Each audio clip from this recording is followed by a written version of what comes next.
Castlevania was a cakewalk compared to this bloody curse. You thought you had the Prince of Darkness defeated, eh, Simon Belmont? Well, think again, because according to the damsel in distress, the evil Count Dracula has left a horrifying curse in his wake, and the only hope you have of ending the terror is to destroy his missing body parts. Talk about your frightening quest. Searching a maze of mansions, graveyards, and dark, eerie forests, each guarded by man-eating werewolves, fire-throwing zombies, and other devilish demons. Your grim chances are kept alive in Transylvania, where cowardly villagers offer clues to the whereabouts of Dracula's remains, and where you'll purchase magic weapons, including silver knives and flame whips. But beware the night, for when the sun disappears, Dracula's curse grows deadlier, and your chances grow dimmer and dimmer. In Castlevania 2, Simon's Quest, from our good friends over at Konami, released in 1988. Known in Japan as Dracula 2, The Seal of the Curse. It's an action-adventure role-playing platform game. That's right, multi-genre. It was originally released for the disk system, the Famicom disk system, in '87, and was brought over to the NES in '88. It is the second Castlevania title for the NES, following Castlevania, set sometime after the events of the first game.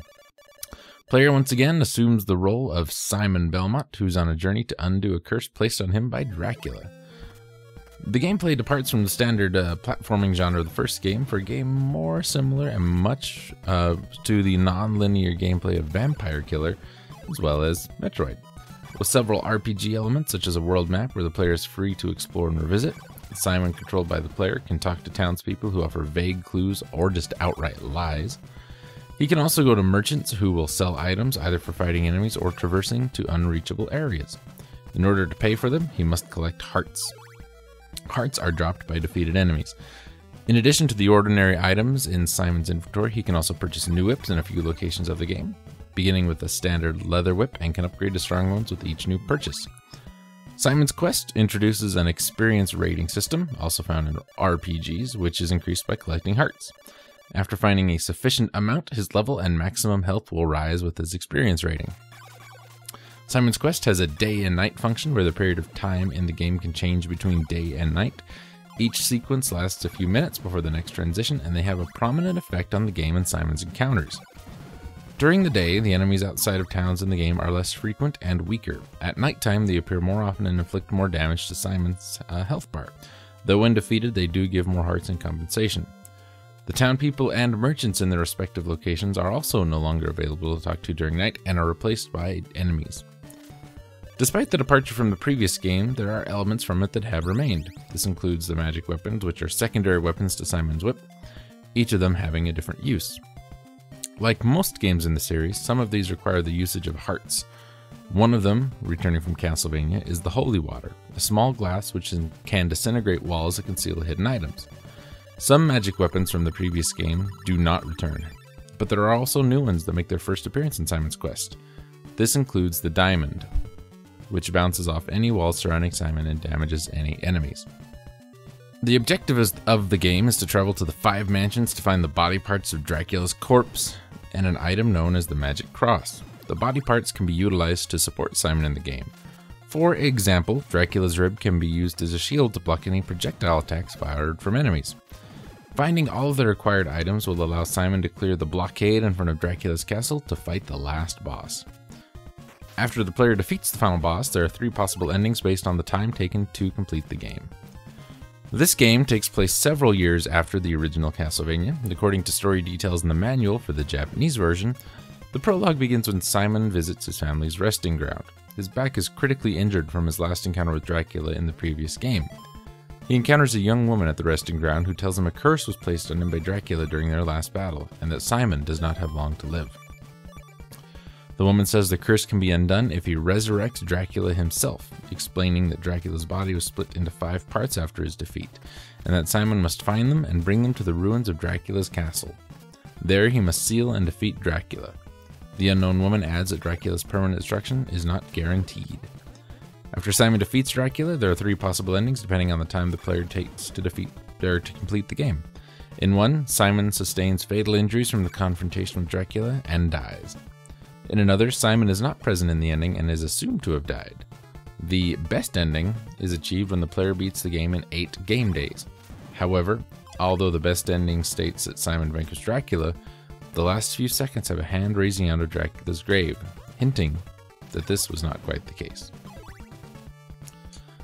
The designer of this game was later credited with the programming and directing of Castlevania 3, and it was released on the FDS in '87.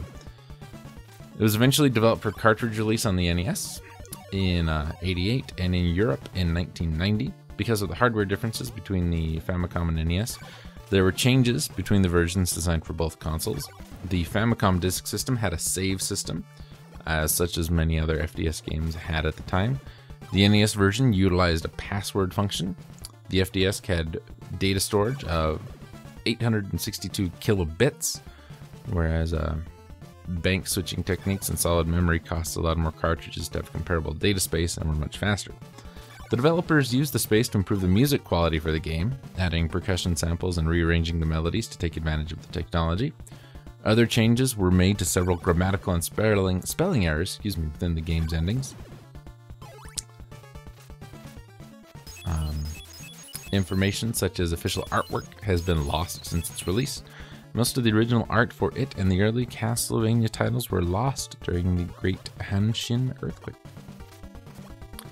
Upon release, Simon's Quest received strong publicity in the second issue of Nintendo Power. Its front page had a costume model dressed as Simon Belmont holding Dracula's severed head. This cover provoked many telephone complaints from parents of children who purchased the magazine. They told Nintendo Power that it gave their children nightmares. Nintendo Power covered this in volume 50 of the magazine, which cited this as its worst cover.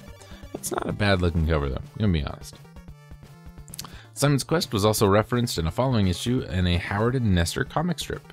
Nintendo Power ranked it as the 15th best NES game, comparing it to Zelda 2 and how it added role-playing video game elements successfully to its series. The game garnered positive reviews following its release and received the reputation of a Nintendo classic over time.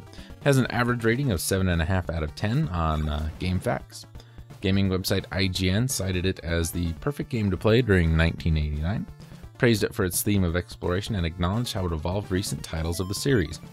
RP Gamer noted it for being a very rough blueprint for some amazing games to come. Numerous statements about the game also laud its graphical and audio presentation. Reviewers have complimented its visuals for being an improvement over the first Castlevania. Though the game is not without its criticism, a common complaint was the English localization. The clues offered by the NPCs in the game were criticized for being too cryptic and poorly translated.